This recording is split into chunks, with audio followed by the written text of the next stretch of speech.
السلام عليكم. الكثير يسألني عن تطبيقات الصحة. طبعا إذا كنا بنستخدم مسوار رياضي ولا ساعة رياضية، بنحتاج إن احنا ننزل تطبيق الصحة الخاص بنفس الشركة. مثلا أنا كنت أستخدم الصحة من هنا، كنت بستخدم التطبيق هذا.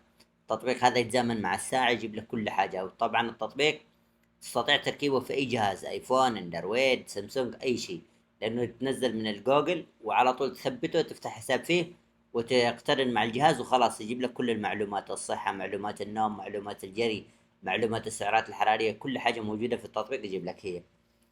طبعا بعدين لما انتقلت على الهواوي نزلت التطبيق الخاص بهواوي، هذا هو. طبعا لما تربطه بالسوار الهواوي بيجيب لك برضه نفس المعلومات، كلها نفس الخدمات تقريبا. إذا دخلت عليه كذا، هنا عندي كما تشاهدون، إذا رحت هنا عندي في الجهاز الأجهزة، هذا الجهاز المضاف عندي في نفس التطبيق، هذا مرتبط باليد. خلاص يجيب لك الخطوات، يجيب لك النوم، يجيب لك كل حاجة موجودة انت سويتها، بيجيب لك هي هنا. خلاص من هنا بتشوف كل المعلومات من الصحة. طبعا في بعض الناس ما بيستخدم سوار رياضي ويحتاج تطبيق يشمل كل الجوالات ويكون عنده سهل استخدامه. انا بجيب لكم التطبيق هذا. هذا التطبيق تبع جوجل، رسمي تبع شركة جوجل. تستطيع تنزيله وفتح حساب فيه ويجيب لك كل المعلومات الخاصة بالخطوات، كل حاجة هنا عندكم تشاهدون. هذه عدد الخطوات، هذه هي. تبدأ من هنا. طبعا أنا لازم أغلق كل يوم 10,000 خطوة، هذا هو الواجب اليومي. بعدين هذه نقاط القلب، هنا عندك السعرات الحرارية، هنا كل حاجة بيجيب لك هي هنا موجودة. وحتى الإحصائيات للشهر، للأسبوع، لكل حاجة هي موجودة هنا عندنا. بعدين هنا عندي خيارات.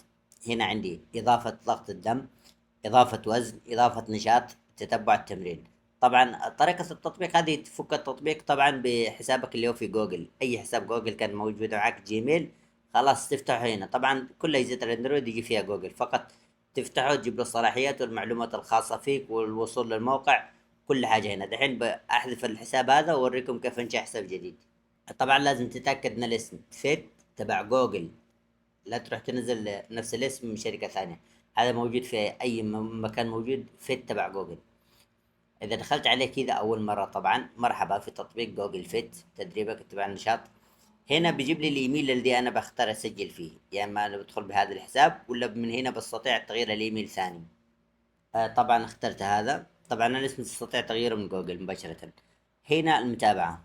بعد المتابعة من هنا تعمل السماح بالوصول للموقع، السماح بالوصول كل حاجة. هنا أول حاجة بيجيب لك التاريخ، تاريخ الميلاد.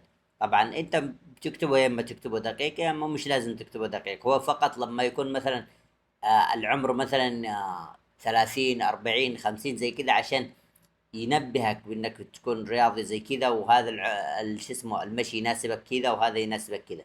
يعني الافضل انك تكون، اذا ما بتحط العمر الحقيقي، تحط عمر تقريبي يعني قريب جدا. بعدين عندك تحط الجنس، الوزن، الطول، بعدين تعمل التالي. طبعا هنا بيسألك تتبع الأنشطة، تعمل له تفعيل. بعدين هنا تعمل له السماح. خلاص الآن كذا. إذا أردت تعمل مزامنة، تعمل هنا بدل المزامنة. برضو تجيب له صلاحيات زيادة، ضبط الإعدادات. هنا عندي كمان تشاهدون، هذه كلها لازم تعمل لها السماح بالكل. خلاص إذا عملت السماح بالكل هنا، تنزل لهنا تعمل السماح. بعدين هنا تعمل تم. طبعا خلاص الآن كذا تقريبا جاهز. هذه الخطوات عندي، جاب لي نفس الخطوات اللي كنت سويتها، تقريبا 1000 خطوة.